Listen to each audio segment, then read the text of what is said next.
ফুটবলের ওপরেই তার হাঁটা চলা। ফুটবলের ওপর দাঁড়িয়ে তিনি অনায়াসে পাঁচকুড়ো থেকে জল তুলে স্নান করতে পারেন।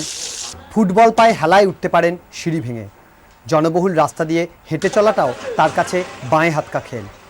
একটানা 7 ঘন্টা ফুটবলের ওপর দাঁড়িয়ে রেকর্ড করেছেন হাওড়ার ছেলে উত্তম দাস। তবে গিনেস বুক অব রেকর্ডসে তার নাম এখনও ওঠেনি। গত 5 বছর ধরে লাগাতার অনুশীলন তার ব্যালেন্সকে পৌঁছে দিয়েছে সাফল্যের শিখরে। এমন বিরল প্রতিভাধরের জোটেনি স্পন্সর। একসময় নিয়মিত ফুটবল খেলতেন উত্তম, কিন্তু শুধু পায়ের কৌশল নয়, গোটা শরীরের মুনশিয়ানা প্রদর্শনে অনুশীলন চালিয়ে যাচ্ছেন উত্তম নিয়মিত।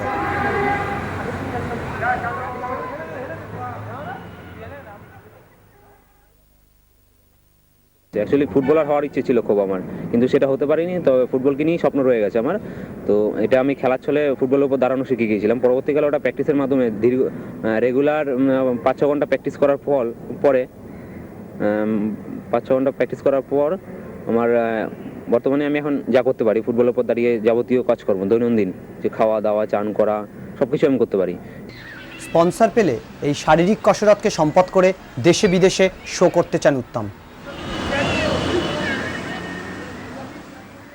সকাল থেকে রাত অবধি আমি বলের উপর কাটাতে চাইছি, তো সেটা বাড়িতে কিছুটা সম্ভব হয় না। তো এখন বর্তমানে একদম যেটা অসুবিধা হচ্ছে, বল আর একজনের ক্ষেত্রে তো